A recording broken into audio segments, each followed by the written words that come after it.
Hello, this is Evan here from the Trade Risk on Wednesday, December 1st, 2021. We are intraday right now, and this is our weekly swing trade ideas video where we bring you stocks based on specific technical setups. We're actually going to spend some time just looking at the major indices today. I think that's what's on most people's minds, but we're going to look at a couple of scans later on in this video. And as always, these videos are sponsored by our partners over at Investors Business Daily. We curate our long ideas from their stock lists, and you can get access to those stock lists with a link in the description of this video. So let's look at the major indices here. I think this is the focus on everyone's mind right now. We have seen a bit of change in character in these markets, across markets over the past 2 weeks or so. Really, that Thanksgiving sort of holiday shortened week is where we saw kind of a shot across the bow in terms of market volatility, expansion in ranges and volume to the downside. And so now we sort of want to check in on kind of what's going on here. So if we're looking at the S&P 500, we're looking at the SPY ETF here. You can see at the time of recording this, there's about 45 minutes left in the market session right now where we're at session lows. And a couple of things to just first take notice of is the ranges, the expansion in ranges here over the past 5 or so trading days. So you can see we're getting some big bars going on here, and we're moving about 2.25% in average daily range, as opposed to most of the sort of trending market environment in late October, early November, much smaller ranges. So a couple of things I talked about in our Friday long form video where we spend a lot of time looking at markets is the S&P 500 violated this sort of short-term level here around 463. And we've got this new indicator here which just simply plots support and resistance levels based on just very logical sort of kind of pivot point kind of calculations. And you can see, if we just sort of programmatically try and plot support and resistance areas here based on pivot points, we can see that again this was the logical level we needed the market to kind of hang above to keep it as bullish, as healthy, as strong in the short term as possible. And we violated it. We broke below it. We did it with an expansion in range, and now we're kind of paying the price, right? That's sort of what we get when we break through support. The market's probing lower, and the next real logical level that I am looking at here for the S&P 500 is this big old prior peak or resistance area here around 453. You can see we're basically at it right now, and that's where I'm going to assess market action here and see if buyers want to step up, defend this prior breakout zone. If that's not the case, then we look back into these prior support levels down here. Let's take a look at the Qs just using the same simple indicator here, and you'll notice the change or the difference here is that the Nasdaq 100, while it is experiencing heavier volume and volatility, it is still hanging above this zone here, this 389 area, which was the prior pivot point. So as we sort of talked about last Friday, the Qs holding up better than the rest of the market. That might be starting to shift today. And you can see, though, that we are still hanging above here. Let's go back to our candlestick chart, and you can see while this is definitely not a pretty session and this could start to be the break below here, this is what I'd be watching heading into essentially now tomorrow or the end of the week. Can it stay over 389? It looks like it wants to test it going into the close.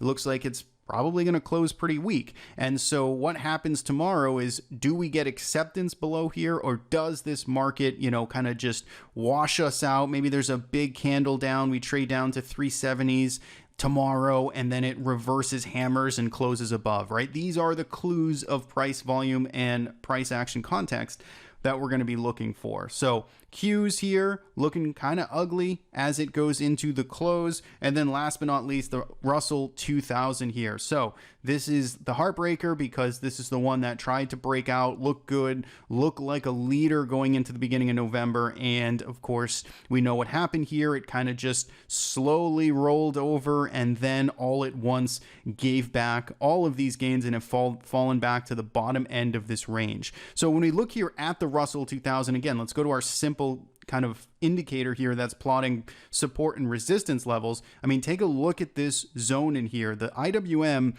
has had a history this year of violently selling off into the lower 210s, teens, and just bouncing violently off of these levels. You can see it's doing the same exact thing now. It's down about 10% from highs. There's big volume coming in. We're definitely in that sort of washout phase, and it feels like we're going to almost get another springboard down here into the lower teens or 210 area and, you know, sort of get a bounce from there. Obviously, you know, how do we bounce? What's it look like? Does it last for a long time and multiple days and weeks, or is it just, you know, a new kind of breakdown that is emerging? So back into this support zone. Let's take a look at the Russell 2000 again here. Looks pretty ugly, but it is pretty washed out here in the short term. So this looks interesting. If you're short-term tactical, if you know how to manage risk and be opportunistic, you might see some opportunity here as this washes out today, tomorrow, and maybe into the end of this week. So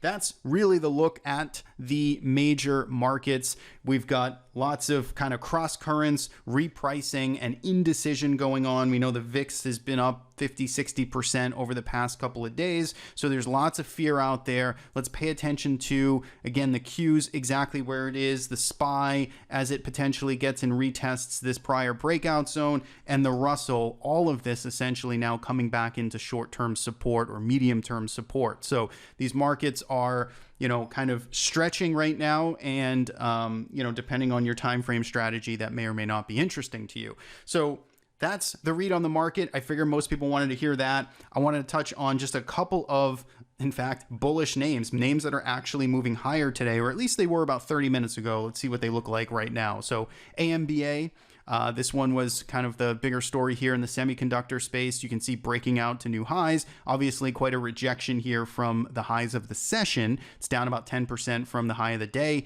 but still big volume, big breakout, and you know, helping move kind of the semiconductor space to the upside. We got AGLS, which is a mistype ACLS, which again was in the semiconductor space, was trying to break out earlier. You can see this rejection starting to happen here on 65, was nice, tight, and coiled, and you can see that's kind of fading up as we get into the close. We had Apple that was really strong here, and you can see this is reversed. So a lot has happened here in about 30 minutes since I hit recording. So this was working higher, and you can see the rejection up here. It seemed like money was sort of flowing into Apple here over the past couple of weeks as a bit of a safety haven. You can see the big volume that's come in here. If we take a look at Bollinger Bands on Apple, you can see it was, you know, pretty extended above its upper 2 and 20 earlier today. It's rejecting, coming back down to earth. So again, this here, Apple rolling over. If this continues to roll over here, then you bet that the Qs are going to continue to struggle. So keep an eye on this Apple here.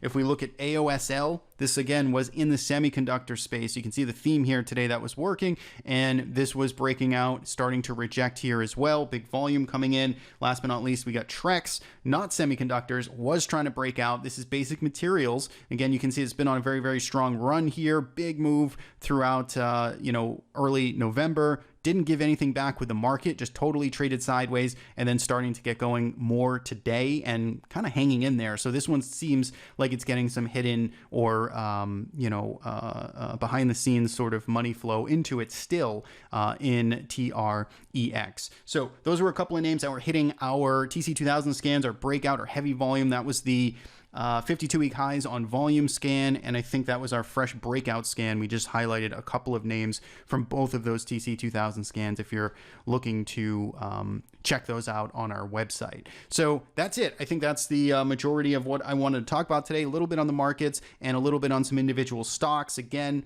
you know, with volatility kind of changing here and lots of cross currents, manage risk. That is first and foremost, most important here, as we've got about 30 days left in the calendar year. So that's it for me. Thanks as always for tuning in and watching. Every Wednesday we do trade ideas just like this. You can subscribe on our YouTube channel or follow us along at thetraderisk.com. Have a great rest of your day. We'll see you back here on Friday for the long form market analysis video.